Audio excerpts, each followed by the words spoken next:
It's a yes or no question, sir. Wow, you're You don't looking, even know? You're looking for your lawyers? Wow. I invoke my right to self-incrimination, Your Honor. Ano? Can you repeat your answer? Wow.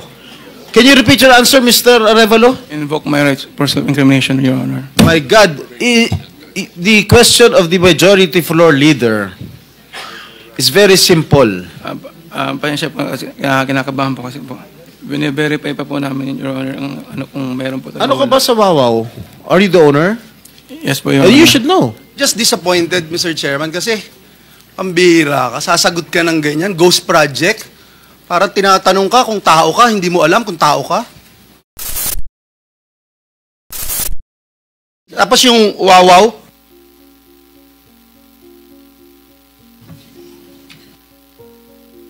Good morning po. yeah, can you answer yes or no? Ghost project? Can you turn on the microphone, please?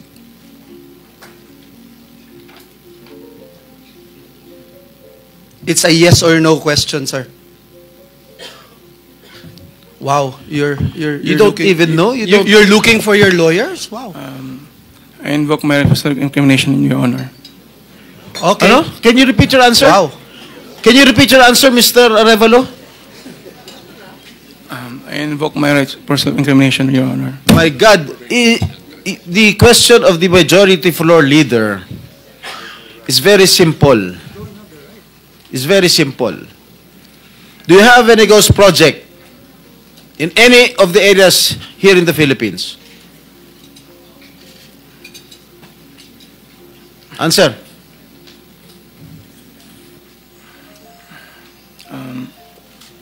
Dahil may mga usapin po na kakasuhan yung mga contractor ng DPWH po at parte ng ulat ng Senado na magpagrekomenda ng paghahain ng kaso laban sa resource person, ang payo ng aking mga abogado ay huwag magsalita sa panahon na ito dahil anumang pahayag ko sa pagsisiyasat. Sino nag utos sa'yo na huwag magsalita?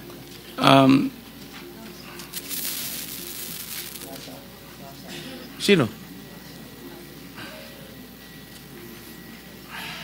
May binabasa ka ba? Ginawa ko po, Your Honor. Ano binabasa mo? Pasensya po kasi kinakabahan po kasi po.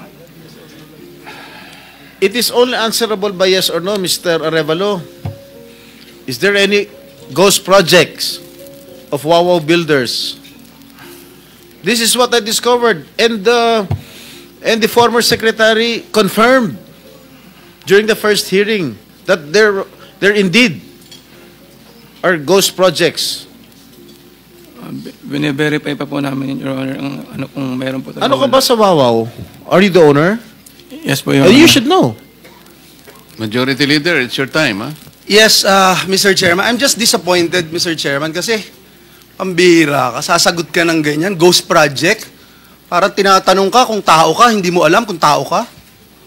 Mr. Chairman, just to put on record also, no, yung Diskaya Group, ang total cost project nila from 2022 to 2025 ay 31 billion pesos. 31 billion pesos dito sa siyam na kumpanya na ito. Yung Sims at yung Wawaw Builders, at dun sa 31 billion, Mr. Chairman, 3 billion nasa Bulacan, Region 3, if I'm not mistaken.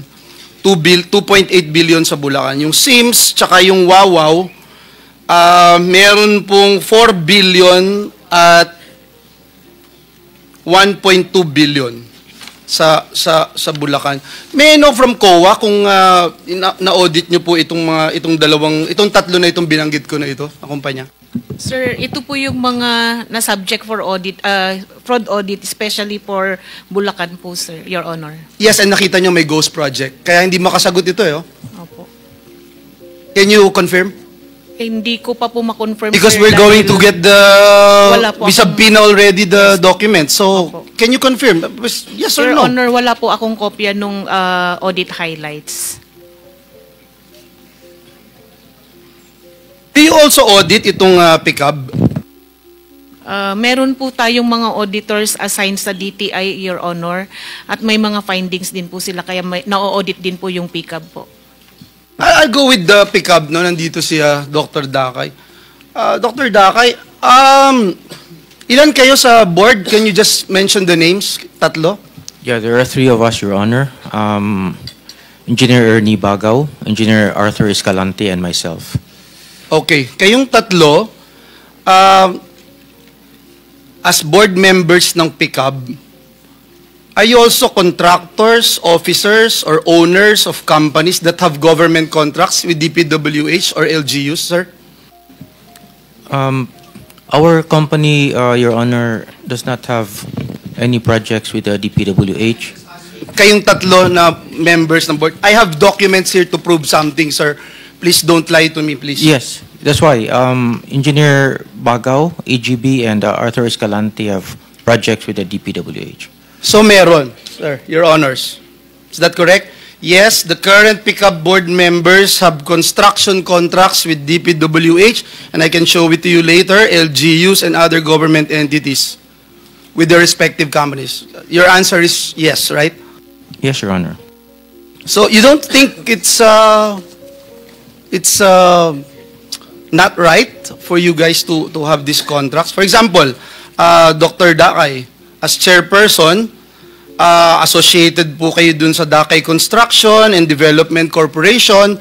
May projects po kayo with national and various local governments for public facilities like government buildings and schools. Si Engineer Bagaw, one of the top contractors ng flood control project, securing worth 7.7 billion.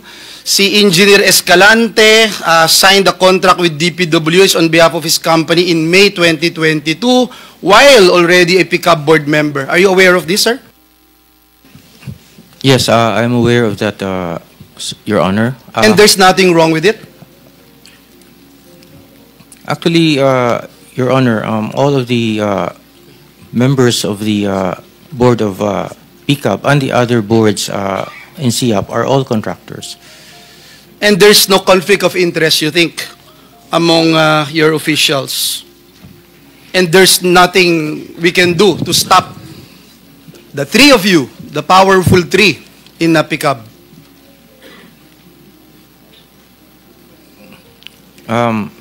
Your Honor, if I may speak for myself, we do not have any government projects, Your Honor. We used to have, but not anymore. And I will no longer belabor the issue. I think it's very clear, Mr. Chairman, what I'm trying to raise here. Yung sa DPWH, paano natin napiprevent yung pag-rent out o yung purchase ng PICAB licenses? Your Honor, that is a very good question. And I'm not asking you, I'm asking DPWH. Hindi, personal opinion ko, Your Honor, Mr. Chair, hindi po dapat o hindi tama siguro ang pagpapahiram ng lisensya. You are not being asked to give your personal opinion, I ma'am. apologize. This is a recorded proceedings. I apologize, Your Honor. We're talking about facts here. Thank you. I apologize, Your Honor. But I am not very knowledgeable on the procurement part. I have not been a member of any BAC. Pero again, sa pagkakaalam ko po, hindi po tama na pinagpa-rent or pinapahiram. Kasi po yung... But you are aware that this is happening? Hindi ko po. Well, hindi Come on, Jose Cabral. Hindi po, Mr. Chair, Your Honor. Because I am not involved in the operation. Kayo bang na-deputize na sumagot in behalf of the department para Ako po kasi makasiguro lang tayo? Opo, ako po kasi yung pinakamataasang posisyon na nandito ngayon. Kasama ko po yung mga regional director. Kasi you keep on looking at your back for every question. I So apologize. you're referring to most of them, baka you are very discomfortable with doing this. So baka meron po kayong gustong Opo. pumalit sa inyo. Sa ngayon, Pwede po bang matawag ko ang isang regional director? Kasi sila po yung... regional director lang yun. Lalo mo lang alam yun. Mr. Chair, with the indulgence of the majority leader, interjection lang. Okay. Paalala lang po na kasasabi po kasi ni Jose Cabral, di nila alam na mayroong pagpapahiram or pagre-rent out ng lisensya. Pero kanina po sinabi ni dating Secretary Bonoan, alam nila at alam ng department. For the record, salamat Mr. Chair at Majority Leader. Anyway, that will be shown later on by the documents that we will be subjected to questioning, as well as people who are involved in this. Okay? Thank you, Mr. Chair. I only have 1 minute to go. May I just put on record, because this is in aid of legislation, yung subcontracting loophole, yung joint venture loophole, gusto nating i-address ito. So kung hindi kayo makapagtutulungan sa amin, DPWH, mahahalata kayo na part kayo ng mafia dito talaga. So yan ang gusto nating makita because itong mga contractor, if I have enough time, I will ask these contractors. For example, Ma'am Diskaya, nagpapahiram ba kayo ng lisensya? Sorry po, hindi po. So lahat ng nakalagay po sa inyo dun sa 30 billion in the past 3 years ay kayo ho talaga lahat ang gumawa. Yes po. For example kayo, Ma'am St. Timothy, sinabi nyo kanina may 145 flood control kayo, di ba? Ilan ang tauhan nyo? I have 38 admin employees po. 38. Pero ilang billion yung hawak po ninyo. So, alam na. Admin lang po. Kaya nga, so alam na nagpapahiram kayo. Anyway, Mr. Chairman, last but not the least, let me just point out, no? Last month, the Office of Ombudsman ordered the filing of criminal charges in connection po dun sa 2.4 billion purchase na laptops for public school teachers during the pandemic. And among the respondents, Mr. Chairman, yung Froilan de Mongo from joint venture that included yung SunWest Construction and Development Corporation. Once again, we ask, Mr. Chairman, why insist on awarding contracts to firms like SunWest, which are involved in corruption cases, when there are more qualified and reliable contractors available? Yung COA Annual Report 2021, finlag na.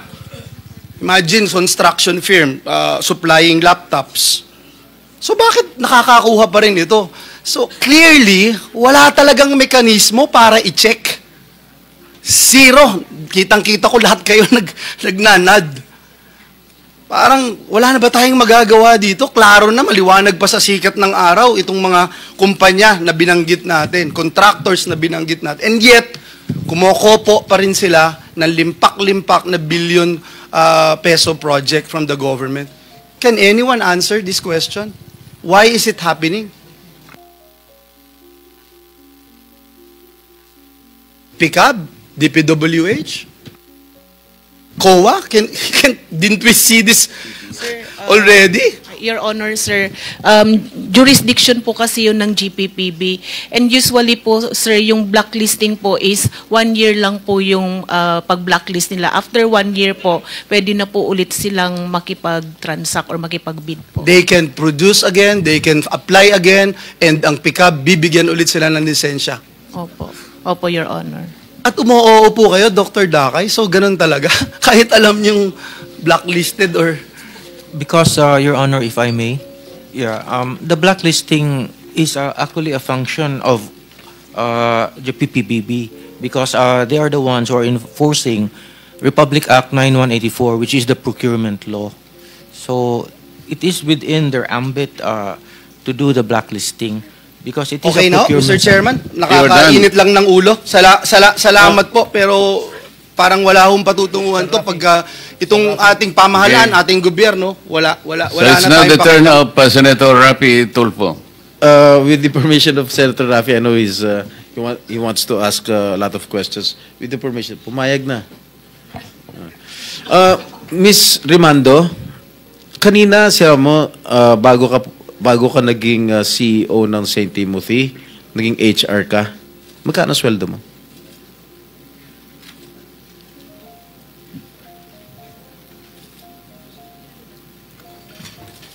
Mr. Chair, yung sweldo ko po noon, nasa 30 to 40 po. 1,000 a month. Alright. Dito sa nakalap kong